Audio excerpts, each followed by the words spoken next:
masih tidak sempurna. Tapi orang-orang yang muncul, yang mereka hadir pada masa-masa berikutnya, seharusnya bisa diteliti dengan dokumen-dokumen yang lebih lengkap. Itu logika akal yang sehat seharusnya. Seandainya mereka tidak tercatat, kira-kira hal seperti ini merupakan sesuatu yang benar atau yang tidak benar? Tidak benar. Begitulah caranya. Jadi sangat tidak mungkin dokumen yang lebih muda, dokumen era awal dibandingkan dengan dokumen era belakangan. Justru dokumen era yang lebih awal itu lebih sulit cari datanya. Dan dokumen yang belakangan seharusnya lebih mudah carinya. Jadi kalau saya sebutkan di sini pada halaman yang ke berapa ya? Bab kedua. Tadi tolong mencari bab kedua. Di bab kedua itu saya menjelaskan beberapa nama kitab ya. Di halaman 120. Tolong dicek. Saya jelaskan beberapa nama kitab yang ditulis oleh para ulama generasi terdahulu. Bayangkan, di garis bawah ya, ini dokumen yang ditulis oleh para ulama generasi terdahulu. Salah satunya adalah kitab yang ditulis oleh Mus'ab bin Abdullah bin Mus'ab Az-Zubairi. Ini dokumen yang awal. Beliau penulis kitab Nazawi Quraisy.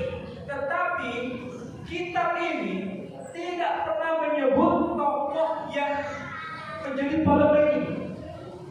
Padahal ini kitab ditulis sezaman dengan era tokoh yang dimaksud. Dan bukan hanya kitab ini, masih ada kitab-kitab lain. Misalnya kitab Al-Mu'aqibin bin Wuldil Imam Amirul Mu'minin. Ini yang ditulis oleh Yahya bin Hasan bin Ja'far bin Ubaidillah bin Husain bin Zain al-Abidin al-Madani al-Alawi. Dia wafat tahun 277 Hijri. Ini dokumen abad ketiga. Yang saya sertakan di sini dokumen abad ketiga semua. Tapi nama ini Zom. Tahu namanya Zom? Tidak ada data. Apalagi kalau dicari abad keempat juga Zom. Abad kelima juga Zom. Abad keenam juga Zom. Nanti baru muncul abad ke-9. Padahal tokoh ini seharusnya hidup di abad ketiga. Tapi baru terdokumentasi abad ke-9. Ini sesuatu yang muskil atau sesuatu yang bisa dibenarkan? Pasti ini sesuatu yang muskil. Dan saya kira ini sudah kita pahami semua. Para ulama sudah menjelaskan ini. Saya menghadirkan buku ini itu untuk konsumsi para akademisi sebetulnya. Supaya apa? Ini diajarkan di kampus dan bisa diteliti ulang. Kalau seandainya ada sesuatu yang baru, maka ini bisa direvisi. Tapi sampai hari ini tidak ada informasi yang baru, tidak ada dokumen yang baru, karena semua dokumen sudah saya lahap dan sudah saya baca. Memang tidak ada satupun data yang mengkonfirmasi tokoh yang bernama Ubaidillah. Tidak ada satu. Jadi kalau begitu, ada dua persoalan besar. Persoalan apa ini?